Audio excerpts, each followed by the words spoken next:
Hello मेरे प्यारे students, कैसे हो आप सब। आज के सेशन में हम टाइम स्पीड डिस्टेंस में जो ट्रेन्स पे बेस्ड प्रॉब्लम्स होते हैं उनको डिस्कस करेंगे। आई होप आप जो टाइम स्पीड डिस्टेंस के प्रीवियस सेशंस हैं वो भी आपने देखे होंगे। ठीक है, चलिए शुरू करते हैं। सबसे पहले थोड़ा सा बेसिक्स कर लेते हैं टाइम स्पीड डिस्टेंस का। 1 मिनट में रिवीजन कर लेते हैं शॉर्ट में। हमें पता है time into speed is equal to distance.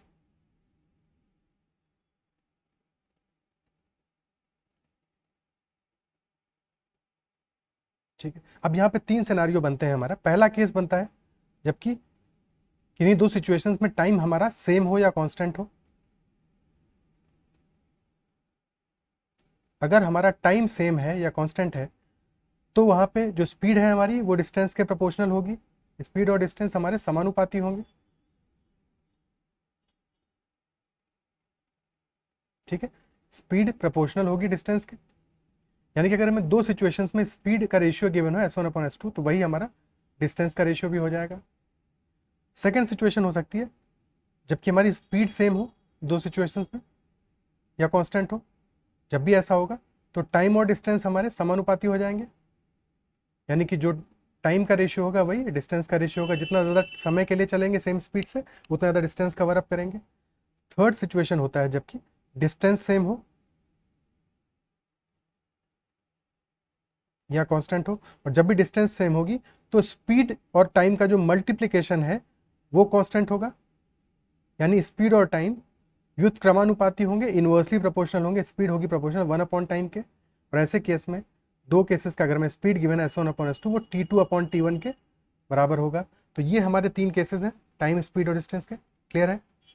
अब एक एक करके क्वेश्चंस करना शुरू करते हैं और हर एक क्वेश्चन में जैसा जैसा फंडामेंटल्स या कॉन्सेप्ट अप्लाई होगा उसको समझते चलेंगे। पहला क्वेश्चन है, a train crosses an electric pole in 15 seconds. एक ट्रेन एक बिजली के खंभे को 15 सेकंड में पार करती है।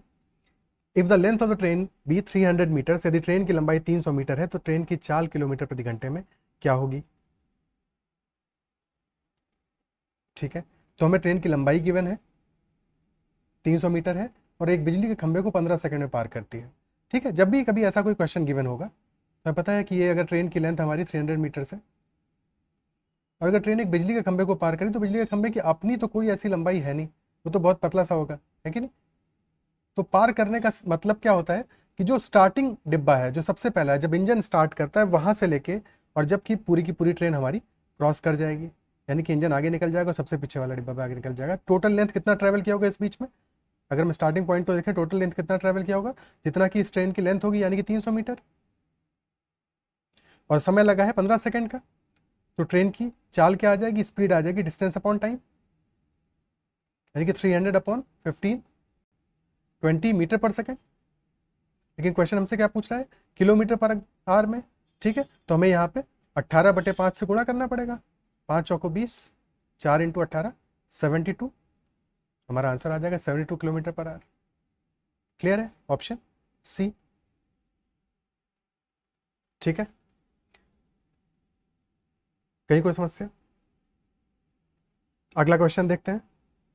नेक्स्ट क्वेश्चन कह रहा है, एक ट्रेन है हमारी 80 किलोमीटर प्रति घंटे की चाल से चल रही है और 135 मिनट में एक निश्चित दूरी को तय करती है। 135 मिनट में एक निश्चित दूरी को तय करती है।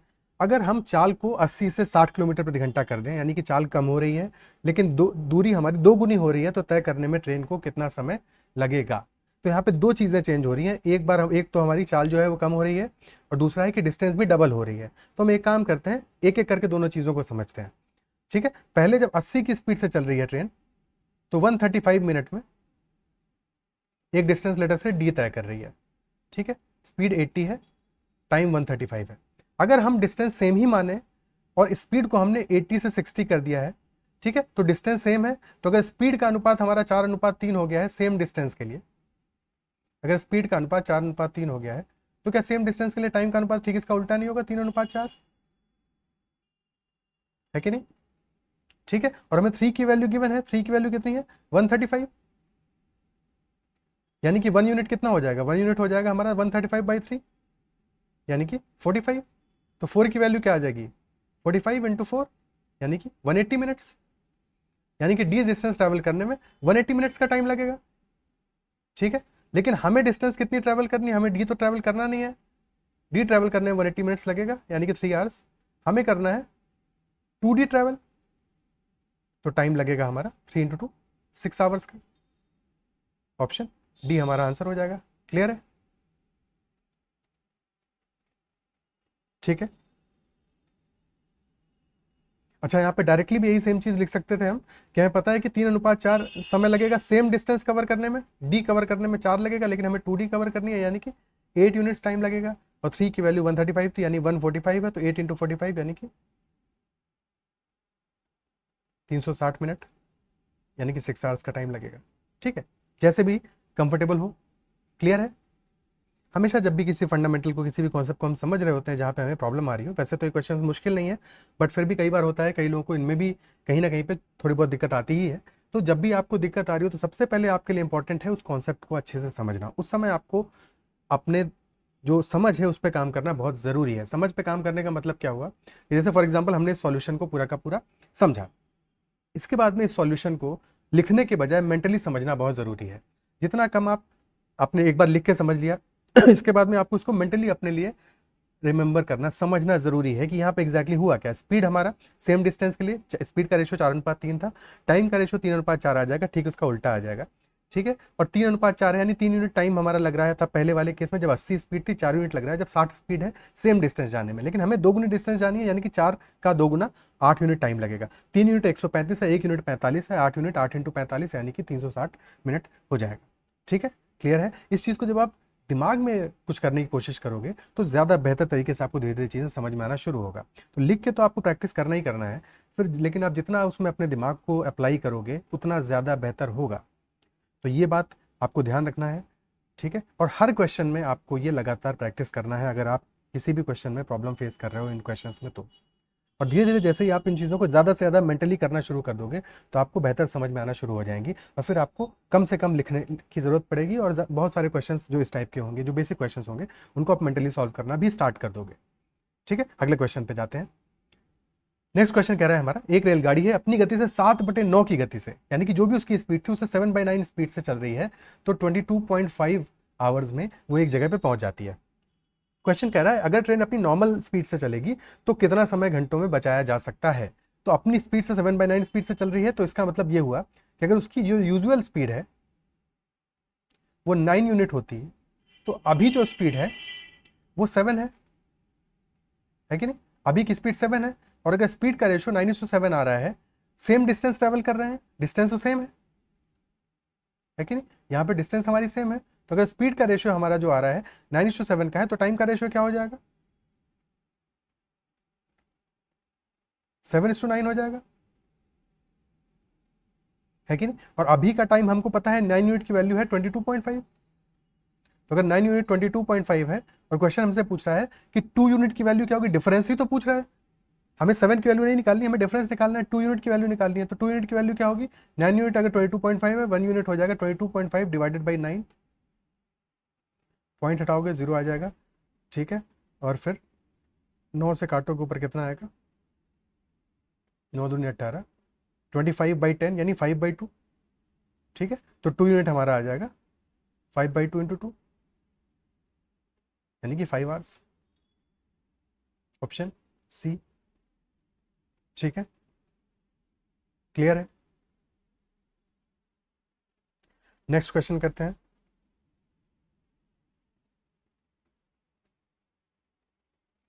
अगला क्वेश्चन कह रहा है एक ट्रेन है 64 किलोमीटर प्रति घंटे की चाल से चल रही है, 64 किलोमीटर पर आवर से चल रही है, और 3 घंटे में एक सर्टेन डिस्टेंस कवर करती है। यदि ट्रेन अपने निर्धारित समय से 20 मिनट की देरी से चलती है, द ट्रेन इज देरी से चल रही है, ठीक है, चल रही है, if the train is late by 20 minutes from its schedule time, यानी कि जो शेड्यूल टाइम था उससे 20 मिनट ज़्यादा समय इसने ले लिया है, तो what should have been the speed for train to arrive at the station right on time. ठीक है, 64 की स्पीड से चल रही है, उसको टाइम कितना लग रहा है? सेम डिस्टेंस है, ठीक है, डिस्टेंस तो सेम ही है दोनों केसेस में, उसको 180 मिनट्स लग रहे हैं। ठीक है, और वो 20 मिनट्स लेट है, यानी कि उसको आइडियली 160 मिनट्स में पहुंचना चाहिए था। टाइम लिया है उसने 180 मिनट का, 160 मिनट लेना चाहिए था, यानी कि टाइम का अनुपात कितना आ गया? सेम डिस्टेंस है, टाइम का अनुपात आ गया 9:8 का। तो स्पीड का अनुपात क्या होना चाहिए, 8:9 का, ठीक इसका उल्टा है कि नहीं। और 8 जो वैल्यू है, क्योंकि अभी उसने 9 यूनिट्स टाइम लिया है, 180 मिनट्स लिए हैं, तो 8 की वैल्यू हमें गिवन है क्वेश्चन में, जो कि है 64। और अगर 8 की वैल्यू 64 है तो 1 यूनिट कितना आ जाएगा, 8 + 1, 1 यूनिट आ जाएगा 8, यानी कि 9 की स्पीड, रिक्वायर्ड स्पीड कितनी होगी, 64 + 8, यानी कि 72 km/h, है कि नहीं।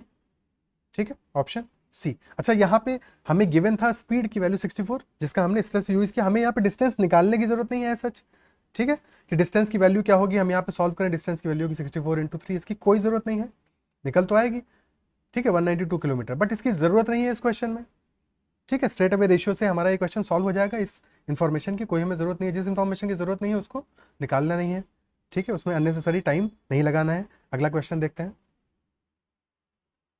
नेक्स्ट क्वेश्चन कह रहा है, एक 100 मीटर लंबी ट्रेन है जो कि 30 किलोमीटर प्रति घंटे की चाल से चल रही है, तो वह समय हमें बताना है जिसमें यह रेलवे लाइन के पास खड़े एक व्यक्ति को पार करेगी। व्यक्ति और खंबा कोई फर्क नहीं है कि नहीं, जितना समय खंबे को पार करने में लगेगा उतना ही समय एक व्यक्ति को पार करने में लगेगा। 100 मीटर लंबी ट्रेन है, 30 किलोमीटर प्रति घंटे की चाल से चल रही है, तो कितना टाइम लगेगा, इसको 100 मीटर ही ट्रैवल करना है कि नहीं। 100 मीटर ट्रैवल करने में टाइम कितना लगने वाला है, डिवाइडेड बाई 30 की स्पीड है, लेकिन उसको मीटर पर सेकंड में कन्वर्ट करना पड़ेगा, यानी कि 5/18 से मल्टीप्लाई करेंगे, ठीक है, 0 से 0 गया, 3 × 18, 5 से 2 बढ़ जाएगा, 6 दूनी 12 सेकेंड्स लगेंगे, ऑप्शन बी आंसर आ जाएगा। क्लियर है, ठीक है। अगला क्वेश्चन करते हैं। नेक्स्ट क्वेश्चन कह रहा है, एक ट्रेन विपरीत दिशा से आ रहे एक व्यक्ति को 24 सेकंड में पार करती है, ऑपोजिट डायरेक्शन से आ रहा है। जब भी दो लोग ऑपोजिट डायरेक्शन से आ रहे होंगे, दो ऑब्जेक्ट्स होंगे जो ऑपोजिट डायरेक्शन से आ रहे होंगे, ठीक है, अगर वो ऑपोजिट डायरेक्शन से आ रहे हैं, एक की स्पीड s1 है, एक की स्पीड s2 है, तो रिलेटिव स्पीड हमारी हो जाएगी s1 + s2, ठीक है। और अगर सेम डायरेक्शन में जा रहे हैं, एक की स्पीड s1 है और एक की स्पीड s2 है, तो हमारी रिलेटिव स्पीड हो जाएगी s1 और s2 का डिफरेंस, s1 - s2, ठीक है। अगर s1 s2 से बड़ा है तो s1 - s2। क्लियर है, ठीक है। यहाँ पे क्योंकि ऑपोजिट डायरेक्शन से जा रहे हैं, ठीक है, एक ट्रेन जा रही है और उसके ऑपोजिट डायरेक्शन में एक पर्सन जा रहा है, दोनों ऑपोजिट डायरेक्शन में जा रहे हैं, ठीक है, और हमें ट्रेन की स्पीड गिवन है 63 km/h और आदमी की स्पीड है 9 km/h, तो रिलेटिव स्पीड हो जाएगी 63 + 9, यानी कि 72 km/h, जो कि मीटर पर सेकंड में हो जाएगा, इंटू 5/18,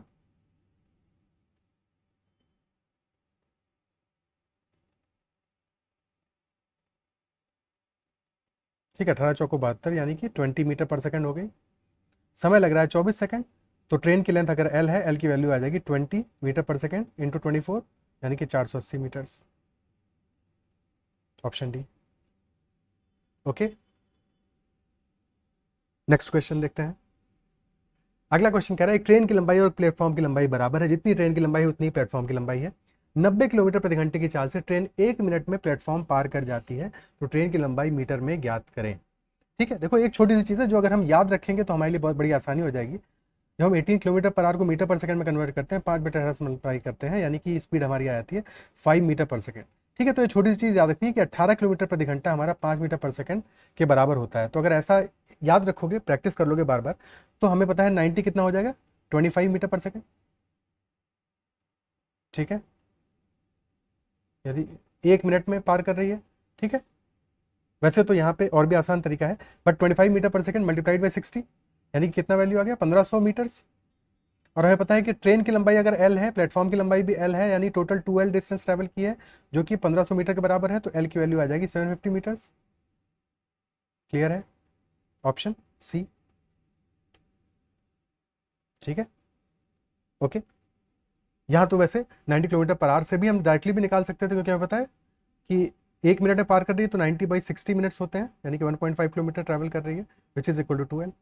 ठीक है, अगला क्वेश्चन करते हैं। दो रेलगाड़ियां हैं, समानांतर पटरियों पे पैरेलल ट्रैक्स पे चल रही हैं, ऑपोजिट डायरेक्शन में चल रही हैं, एक दूसरे की विपरीत दिशाओं में चल रही हैं। एक की स्पीड हमें 77 दी हुई है, ठीक है, ट्रेन 1 की स्पीड हमें दी है 77 और ट्रेन 2 की स्पीड दी है 67। अपोजिट में है, एडअप हो जाएगी, रिलेटिव स्पीड हमारी हो जाएगी 77 + 67, 70 60 130 + 14 144 km/h।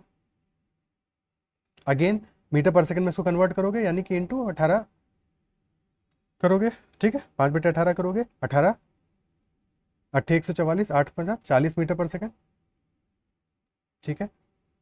तो कितने सेकंड में एक दूसरे को पार करेंगे, एक की स्पीड दी है, लेंथ दी है 120, एक की दी है 180, तो टोटल लेंथ हो गया 120 + 180 यानी कि 300 मीटर्स पार करना है कि नहीं? क्लियर है? जब दोनों ट्रेनें एक दूसरे को पार करेंगी तो दोनों की जो कुल लेंथ होगी उसको पार करेंगी, ठीक है। तो टाइम टेकन विल बी 300/40, 300/40, 0 से 0 गया, ठीक है, 15/2 यानी कि 7.5 सेकेंड्स। ऑप्शन डी आ जाएगा हमारा, ठीक है। अगला क्वेश्चन देखते हैं। नेक्स्ट क्वेश्चन कह रहा है 450 मीटर लंबी एक ट्रेन है जो 250 मीटर लंबे पुल को 35 सेकंड में पार करती है, तो ट्रेन की चाल क्या होगी, ठीक है। यानी कि टोटल डिस्टेंस कितना ट्रेवल किया है। जब एक ट्रेन किसी ब्रिज को पार कर रही है, किसी पुल को पार कर रही है, ठीक है, लेट अस से ये पुल की लेंथ है हमारी, ब्रिज की लेंथ इक्वल टू बी है, ठीक है। तो जब ट्रेन पार करना कब स्टार्ट करेगी, जब ट्रेन हमारी ब्रिज के स्टार्टिंग पॉइंट पे आएगी, ठीक है, जब इस पॉइंट पे आएगी, और खत्म तब होगा जब पूरी की पूरी ट्रेन क्रॉस कर चुकी होगी। तो अगर हम देखें टोटल कितना डिस्टेंस ट्रैवल किया है इस बीच में, ये डिस्टेंस ट्रैवल किया है कि नहीं? और ये डिस्टेंस हमारा कितना होगा, अगर ब्रिज की लेंथ p है, ट्रेन की लेंथ l है, तो b + l, यानी कि इस केस में हमारा 250 + 450 विच इज 700 मीटर्स। तो ट्रेन की स्पीड आ जाएगी हमारी 700 मीटर्स पार करने में इसको लगे 35 सेकंड्स। 700/35 यानी 20 मीटर पर सेकंड। हमें पता है क्या कि 5 मीटर पर सेकंड हमारा बराबर होता है 18 किलोमीटर पर आवर के। तो 5 × 4 है ये, यानी कि हमारी स्पीड हो जाएगी 18 × 4 72 kilometre per hour. Option D, ठीक है। अगला क्वेश्चन देखते हैं। नेक्स्ट क्वेश्चन करा, एक ट्रेन है हमारी, एक बिजली के खंभे को 10 सेकंड में पार करती है और प्लेटफॉर्म को 35 सेकंड में पार करती है। जो बिजली का खंभा है उसको पार करती है 10 सेकंड में, प्लेटफॉर्म को पार करती है 35 सेकंड में। तो ट्रेन की लंबाई मीटर में क्या होगी? अब यहाँ पे देखो एक छोटी सी चीज समझना जरूरी है कि जब बिजली के खंभे को पार कर रही होगी 10 सेकंड में, तो 10 सेकंड में ट्रेन ने अपनी ही लेंथ को पार किया होगा, है कि नहीं? और जब प्लेटफॉर्म को 35 सेकंड में पार किया होगा उस समय क्या होगा? तब अपनी लेंथ को तो क्रॉस किया ही किया है, साथ में प्लेटफॉर्म की लेंथ को भी क्रॉस किया है। क्या ये बात समझ में आती है कि पहले वाले केस में ट्रेन ने सिर्फ और सिर्फ अपनी लेंथ को पार किया है, दूसरे वाले केस में अपनी लेंथ और प्लेटफॉर्म दोनों को पार किया है। और हमें पता है कि ट्रेन की स्पीड दोनों ही केसेस में सेम है, तो यहाँ पे जब स्पीड सेम है हमारी, तो टाइम और डिस्टेंस समानुपाती होंगे, इजंट इट सो? ठीक है, पहले वाले केस में 10 सेकंड का टाइम लग रहा है, दूसरे वाले केस में 35 सेकंड का टाइम लग रहा है, यानी कि टाइम का अनुपात क्या है? 2:7 का। और यही डिस्टेंस का भी अनुपात होगा 2:7 का, ठीक है। और दोनों केसेस में फर्क क्या है? पहले वाले केस में सिर्फ अपनी लेंथ को ट्रेन क्रॉस कर रही है, दूसरे वाले केस में अपनी लेंथ और प्लेटफॉर्म की लेंथ दोनों को क्रॉस कर रही है। तो डिफरेंस क्या है? डिफरेंस है प्लेटफॉर्म की लेंथ, यानी कि 5 यूनिट। 2 और 7 के बीच का डिफरेंस कितना है? 5 यूनिट। और 5 यूनिट की वैल्यू हमें गिवन है, 5 यूनिट की वैल्यू है 875। और हमें क्या निकालना है? हमें ट्रेन की लेंथ निकालनी है, यानी कि 2 यूनिट की वैल्यू निकालनी है, ठीक है। तो हमारा आंसर हो जाएगा ट्रेन की length L will be equal to 2/5 × 875, ठीक है। 5 एकम 5, 5 7 35, 175 × 2, 350 मीटर आ जाएगी लेंथ। क्लियर है? Option D. कहीं कोई समस्या? ठीक है, क्या ये बात समझ में आती है?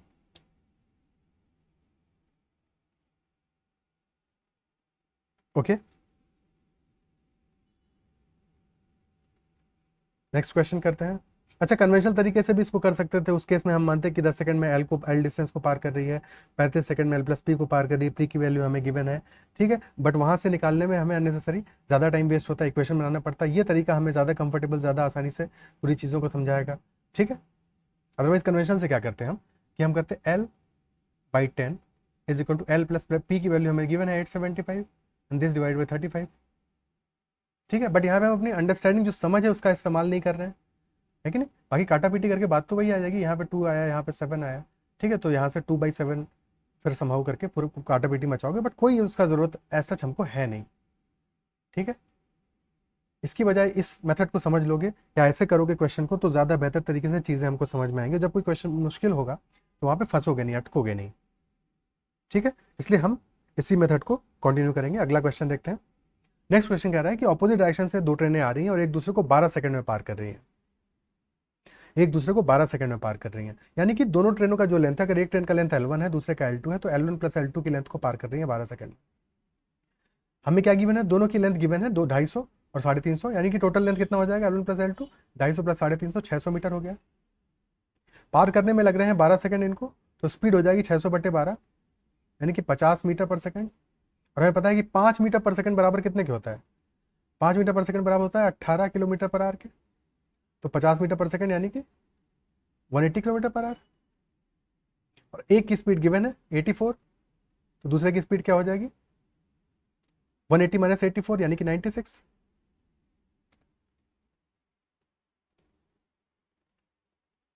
Kilometre per hour, option D clear है। ओके, अगला सवाल देखते हैं। नेक्स्ट क्वेश्चन कह रहा है, two trains cross each other in 20 seconds while going in the same direction. Same direction में जा रही हैं, 20 सेकंड में एक दूसरे को क्रॉस करती हैं। ठीक है, स्पीड गिवन है हमें 80 और 64। हमें पता है जब भी ट्रेन सेम डायरेक्शन में जाएंगी तो स्पीड क्या होंगी, घटेंगी। S1 माइनस S2 होगी रिलेटिव स्पीड। तो यहाँ पे क्या S1 माइनस S2 क्या आ जाएगा, 80 माइनस 64 यानी कि 16 किलोमीटर पर आवर। ठीक है, और 20 सेकंड्स में एक दूसरे को क्रॉस कर रही हैं। ओके, तो डिस्टेंस कितना ट्रेवल करेंगी, यानी कि L1 प्लस L2 दोनों ट्रेन की लेंथ मिला के कितना हो जाएगा, 16 स्पीड है मीटर पर सेकंड में, 16 इंटू 5/18। इसको मल्टीप्लाई करेंगे, एक सेकंड, 80 64 सेम डायरेक्शन में है, सब्ट्रैक्ट होगा।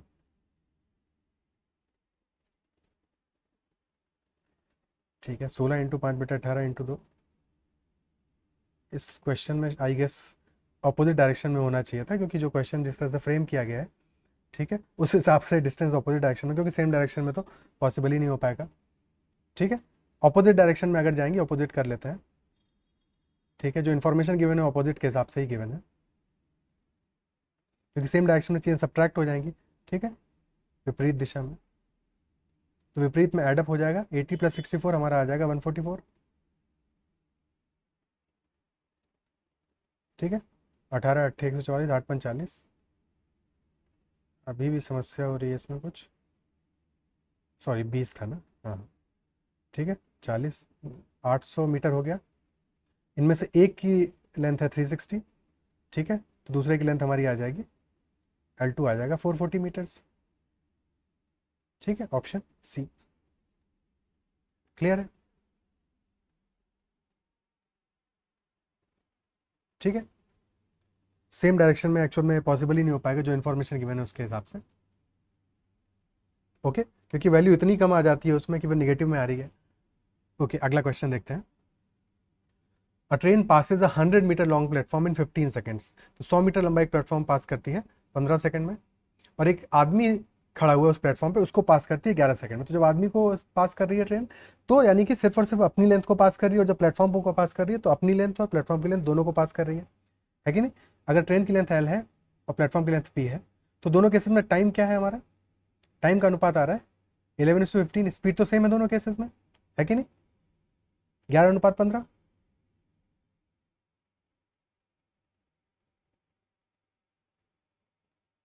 ठीक है, तो इसका मतलब क्या हुआ कि ट्रेन को प्लेटफॉर्म को क्रॉस करने में कितना समय लग रहा है भाई, 11 सेकंड लग रहा है अपनी लेंथ को क्रॉस करने में, 15 सेकंड लग रहा है प्लेटफॉर्म और अपनी लेंथ को क्रॉस करने में, यानी कि 4 सेकंड में ट्रेन प्लेटफॉर्म को क्रॉस कर रही है। और प्लेटफॉर्म की लेंथ है 100 मीटर, यानी कि स्पीड कितनी आ जाएगी, 100/4, 25 मीटर पर सेकंड। और हमें पता है 5 मीटर पर सेकंड बराबर 18 किलोमीटर पर आवर। तो 25 की वैल्यू आ जाएगी 18 into 5, 90 kilometre per hour. Option D clear है। ठीक है, नेक्स्ट क्वेश्चन देखते हैं। एक ट्रेन 1000 मीटर और 700 मीटर लंबे दो पुलों को क्रमशः 50 सेकंड और 40 सेकंड में पार करती है, तो ट्रेन की लंबाई मीटर में कितनी होगी। ठीक है, एक पुल है 1000 मीटर का, एक है 700 मीटर का, और दोनों पुलों को पार करने में 50 सेकंड और 40 सेकंड का समय लगता है। देखो, हमें पता है कि जब 1000 मीटर के पुल को ट्रेन पार कर रही हो, तो उसने 1000 मीटर का पुल पार किया होगा और अपनी लेंथ को पार किया होगा। सेकंड केस में 700 मीटर का पुल और अपनी लेंथ को पार किया है, टाइम लगा है 50 सेकंड और 40 सेकंड का। ठीक है, इंस्टेड ऑफ दोनों चीज़ों को अलग अलग समझने की, क्या हम दोनों के डिफरेंस को देख सकते हैं कि दोनों केसेस में डिफरेंस कितना है? डिफरेंस तो 300 मीटर का है कि नहीं? तो क्या हम कह सकते हैं कि इस 300 मीटर को पार करने में ट्रेन को 10 सेकंड का समय लगा है? क्या ये बात समझ में आती है? क्योंकि जैसे ही हमको ये बात समझ में आ गई 300 मीटर पार करने में ट्रेन को 10 सेकंड का समय लगा है, ठीक है, तो यहां से हमें ट्रेन की स्पीड निकल आएगी। बट क्या हमें वो स्पीड निकालनी है इस क्वेश्चन में? क्या हमें वो स्पीड निकालने की जरूरत है? हमें पता है कि ट्रेन को 50 सेकंड और 40 सेकंड का टाइम लग रहा है, यानी कि क्योंकि स्पीड दोनों केसेस में सेम है तो 5:4 समय का अनुपात है, टाइम का रेशियो 5:4 है। तो डिस्टेंस का रेशियो क्या होगा? क्योंकि स्पीड सेम है, डिस्टेंस का भी यही सेम रेशियो होगा 5:4 का। और हमें पता है 5 और 4 के बीच का डिफरेंस जो 1 है वो किसके बराबर होगा? 300 मीटर के बराबर होगा। 1 यूनिट जो है वो 300 मीटर के बराबर होगा। अब किसी भी एक सिचुएशन को ले लो, अगर हम 1 यूनिट 300 के बराबर, तो 4 यूनिट 4 इंटू 300 यानी कि 1200 मीटर के बराबर होगा। और 1200 मीटर हमारा 700 प्लस लेंथ के बराबर होगा, तो यहां से हमारी जो ट्रेन की लेंथ है वो कितनी आ जाएगी? 500 मीटर्स। Option D. क्लियर है ये बात? ठीक है। और अगर हम जैसे यहाँ पे स्पीड निकाल रहे थे, जैसे स्पीड हमारी 30 मीटर पर सेकंड निकल आती, तो वहां पे भी हम किसी भी एक में अप्लाई कर सकते थे कि 50 इंटू 30 यानी कि टोटल 1500 मीटर चली है, जो कि 1000 प्लस एल के बराबर है। तो यहाँ से भी एल की वैल्यू 500 मीटर आ जाएगी। ठीक है, क्लियर है? जिस भी तरह से आप कंफर्टेबल हो, देखिए रेशियो वाला जो फंडा है ये समझ में आना चाहिए। ठीक है, क्योंकि बार बार हम हर एक क्वेश्चन में यही चीज देख रहे हैं कि कहाँ पे क्या चीज कांस्टेंट है। कहीं पे हमारी स्पीड कांस्टेंट है, कहीं पे टाइम कांस्टेंट है, कहीं पे डिस्टेंस कांस्टेंट है। जहाँ पे जो कांस्टेंट है उसके हिसाब से प्रिंसिपल लगा के क्वेश्चन को हम आसानी से सॉल्व कर ले रहे हैं। अगला क्वेश्चन देखते हैं। नेक्स्ट क्वेश्चन कह रहा है दो ट्रेनें हैं जिनकी लंबाई का अनुपात 5:3 है और चाल का अनुपात 6:5 है, तो एक खंबे को पार करने में उनके द्वारा लिए गए समय का अनुपात क्या होगा?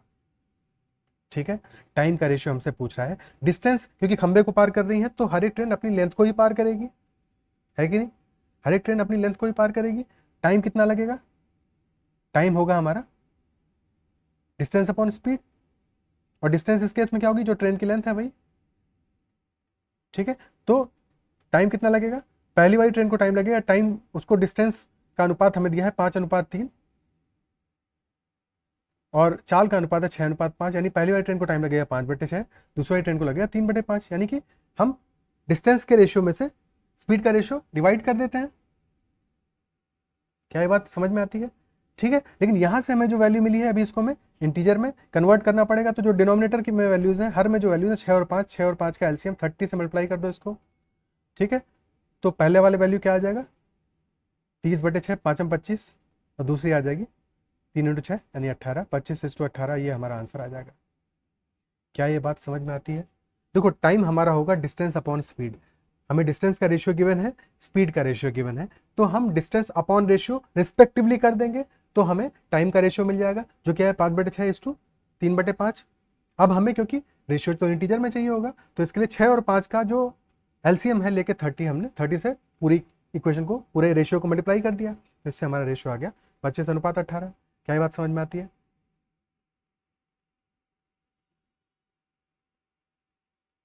ठीक है, ओके,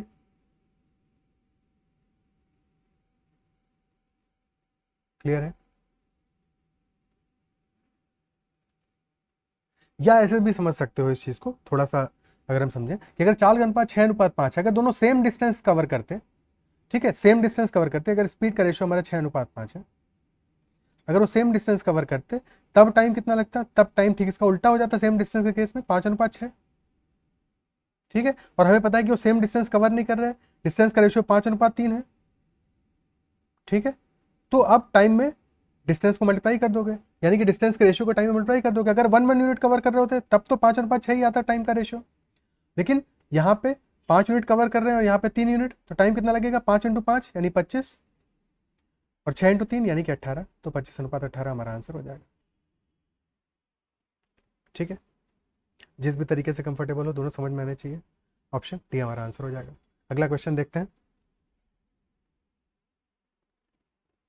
एक ट्रेन है एक टेलीग्राफ पोस्ट को और 264 मीटर लंबे पुल को 8 सेकंड और 20 सेकंड में पार करती है। ठीक है, तो ट्रेन की चाल क्या होगी? दोनों केसेस में डिफरेंस क्या है? जब टेलीग्राफ पोस्ट को पार करी तो ट्रेन सिर्फ अपनी लेंथ को पार कर रही है, और जब पुल को पार कर रही है तो अपनी लेंथ और ब्रिज दोनों को पार कर रही है। यानी कि जो डिफरेंस है वो ब्रिज की लेंथ है, यानी 8 और 20 सेकंड के बीच का डिफरेंस आ रहा है 12 सेकंड। तो 12 सेकंड में ट्रेन 264 मीटर को पार करती है कि नहीं?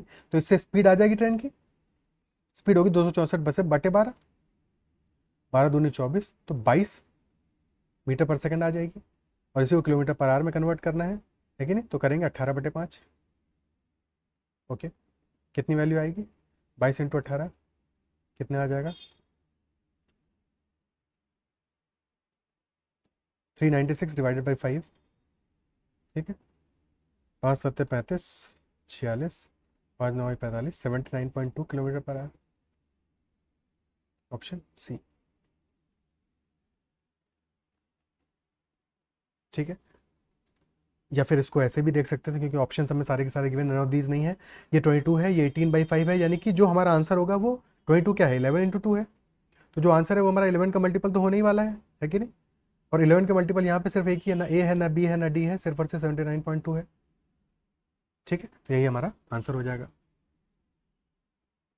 क्लियर है? नेक्स्ट क्वेश्चन देखते हैं।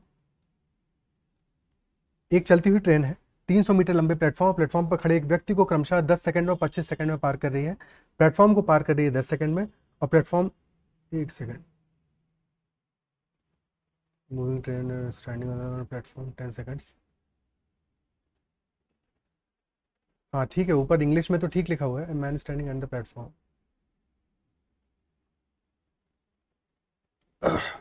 हिंदी में थोड़ा मामला गड़बड़ हो गया। ठीक है, इसको स्वैप कर देना है। प्लेटफॉर्म को पार कर रही है 25 सेकंड में, और आदमी को पार कर रही है 10 सेकंड में। ठीक है, ओके, इसका उल्टा पॉसिबल नहीं है। तो प्लेटफॉर्म को पार कर रही है 25 सेकंड में, और आदमी को पार कर रही है 10 सेकंड में। तो क्वेश्चन हमसे पूछा है 200 मीटर लंबे प्लेटफॉर्म को पार करने में ट्रेन को कितना समय लगेगा। ठीक है, दोनों केसेस में डिफरेंस क्या है? हमारा डिफरेंस है 300 मीटर लंबा प्लेटफॉर्म पार करना, है कि नहीं? और 300 मीटर लंबे प्लेटफॉर्म को पार करना। पहले वाले केस में 10 सेकंड लग रहे हैं, दूसरे केस में 25 सेकंड लग रहे हैं। डिफरेंस क्या है? 15 सेकंड का। यानी 15 सेकंड में ट्रेन 300 मीटर लंबे प्लेटफॉर्म को पार कर रही है, सिर्फ और सिर्फ प्लेटफॉर्म को। अपनी लेंथ को 10 सेकंड में पार कर रही है, अपनी लेंथ को 10 सेकंड में पार कर रही है, और 15 सेकंड में 300 मीटर के प्लेटफॉर्म को क्रॉस कर रही है। ठीक है, क्या ये बात क्लियर है? तो क्वेश्चन हमसे पूछा 200 मीटर लंबे प्लेटफॉर्म को पार करने में ट्रेन को कितना समय लगेगा। तो 15 सेकंड में 300 मीटर पार कर रही है, यानी कि 200 मीटर पार करेगी 10 सेकंड में, और साथ में अपनी लेंथ को पार करेगी 10 सेकंड में। तो आंसर आ जाएगा 20 सेकंड्स। क्या ये बात समझ में आती है? ऑप्शन सी हमारा आंसर होगा।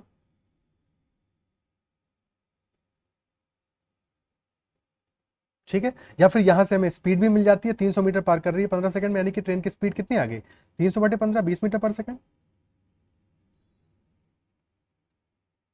जिसकी जरूरत नहीं है, बट स्टिल 20 मीटर पर सेकंड आ गया, तो 200 मीटर पार करने में लगेगा 10 सेकंड, और अपनी लेंथ को पार कर रही थी 10 सेकंड में, जो कि हमें ऑलरेडी सीधे सीधे क्वेश्चन में गिवन है। तो हमें लेंथ निकालने की कोई जरूरत थोड़ी है। ठीक है, क्लियर है? तो ये 10 सेकंड में अपनी लेंथ को पार किया है ट्रेन ने, और इस 10 सेकंड में 200 मीटर के प्लेटफॉर्म को पार किया है। ओके, ऑप्शन सी आंसर हो गया। अगला क्वेश्चन देखते हैं। एक ट्रेन 16 किलोमीटर की दूरी 12 मिनट में तय करती है, 12 मिनट में तय करती है।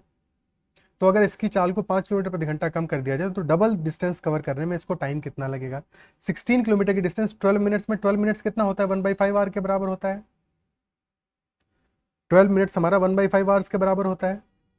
ठीक है, तो अगर 1/5 आवर में ट्रेन 16 किलोमीटर डिस्टेंस ट्रैवल कर रही है, तो ट्रेन की स्पीड क्या हो जाएगी? 1 आवर में ट्रैवल करेगी 16 × 5, यानी कि 80 किलोमीटर्स। तो ट्रेन की स्पीड आ जाएगी 80 किलोमीटर पर आवर। ठीक है, स्पीड आ गई 80 किलोमीटर पर आवर। अब क्वेश्चन कह रहा है अगर हमें स्पीड को 5 किलोमीटर प्रति घंटा कम कर दें, -5 कर दें, तो नई स्पीड हो जाएगी 75। स्पीड अगर 80 से हमने 75 कर दी है, तो रेशियो क्या आ गया स्पीड का? 16:15, है कि नहीं? तो अगर स्पीड का रेशियो 16 से 15 हो गया है, तो टाइम का रेशियो क्या आ जाएगा? सेम डिस्टेंस कवर करने के लिए टाइम का अनुपात आएगा 15:16। ठीक है, टाइम का अनुपात आएगा 15:16, और 15 की वैल्यू हमें पता है, 15 की वैल्यू 12 है, 12 मिनट है। तो क्या यहाँ से हम 16 की वैल्यू निकाल सकते हैं? बिल्कुल निकाल पाएंगे। 16 की वैल्यू हो जाएगी 16। अगर 15 की वैल्यू 12 मिनट है, तो एक की वैल्यू क्या होगी? एक की वैल्यू होगी 12/15। यानी 16 इंटू 12/15। लेकिन इतने से तो ट्रेन जितनी डिस्टेंस पिछली बार पार की थी उतनी ही डिस्टेंस पार करेगी, 16 किलोमीटर की डिस्टेंस। जबकि हमें डबल डिस्टेंस पार करनी है तो 2 से मल्टीप्लाई और करना पड़ेगा। ठीक है, 2 से मल्टीप्लाई और करना पड़ेगा, तो ये वैल्यू हमारी आ जाएगी 16 इंटू 12/15 यानी 4/5, 16 चौको 64 इंटू 2/5 यानी कि 128/5। तो ये कितना आ जाएगा, 25 सही 3/5 मिनट। ठीक है, 25 मिनट तो हमें पता है, 3/5 मिनट मतलब कितना हो जाएगा, 12 × 3 = 36, 36 सेकंड, 25 मिनट और 36 सेकंड। ऑप्शन सी हमारा आंसर हो जाएगा। क्लियर है?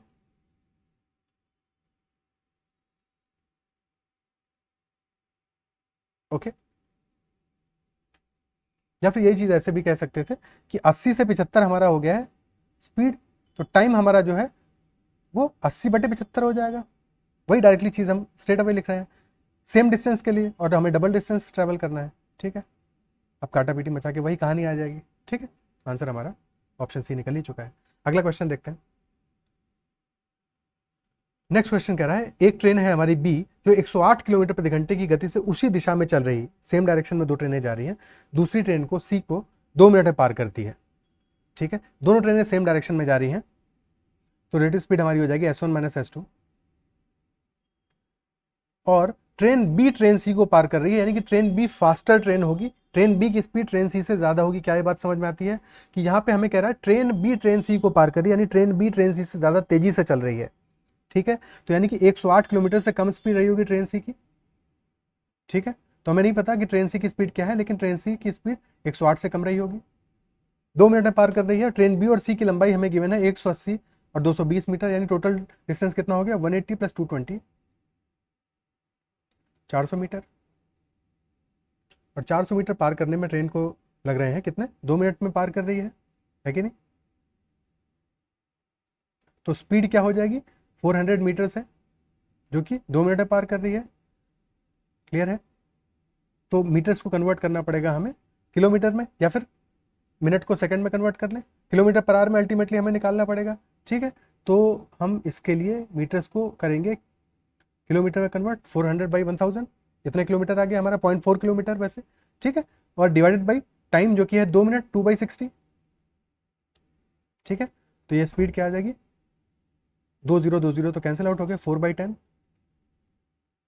मल्टीप्लाइड बाई 30, तो 4 थी 12 किलोमीटर पर आवर। ठीक है, तो 108 - S2 की वैल्यू आ जाएगी 12, तो यहाँ से S2 की वैल्यू हमें मिल जाएगी 108 - 12 यानी कि 96 kilometre per hour. Option C. Clear है?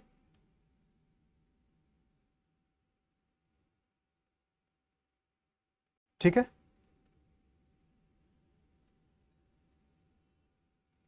कहीं कोई समस्या? ओके, नेक्स्ट क्वेश्चन देखते हैं। नेक्स्ट क्वेश्चन कह रहा है एक ट्रेन स्टेशन ए से बी तक जा रही है, ए से बी तक की दूरी का 1/3 हिस्सा या 2 घंटे में तय करती है, और इस कारण यह 20 मिनट देरी से चल रही है। तो इसकी चाल कितने प्रतिशत बढ़ाई जानी चाहिए ताकि ट्रेन स्टेशन बी पर निर्धारित समय पर पहुंच जाए। ठीक है, ये क्वेश्चन खुद से करना है। ठीक है, इसको खुद से ट्राई करना है। इस क्वेश्चन को नेक्स्ट सेशन में हम डिस्कस करेंगे, और ट्राई करके आप कमेंट्स में आंसर लिख सकते हो इसका। ठीक है, आई होप आपको क्वेश्चंस जो भी हमने सेशन में डिस्कस किए हैं सारे समझ में आए होंगे। ठीक है, बचे हुए जो क्वेश्चंस हैं वो हम नेक्स्ट सेशन में डिस्कस करेंगे ट्रेन से रिलेटेड। और अगर सेशन आपको समझ में आया, अच्छा लगा है, तो अपने और भी फ्रेंड्स से शेयर कीजिए जिनको भी इन कॉन्सेप्ट में दिक्कत आ रही हो या प्रैक्टिस करना चाह रहे हो। ठीक है, नेक्स्ट सेशन में फिर से मिलते हैं। इस क्वेश्चन को ट्राई कीजिएगा और कमेंट में आंसर कीजिएगा। आज के लिए इतना ही रखते हैं। बाय बाय, टेक केयर, ख्याल रखिए, पढ़ते रहिए।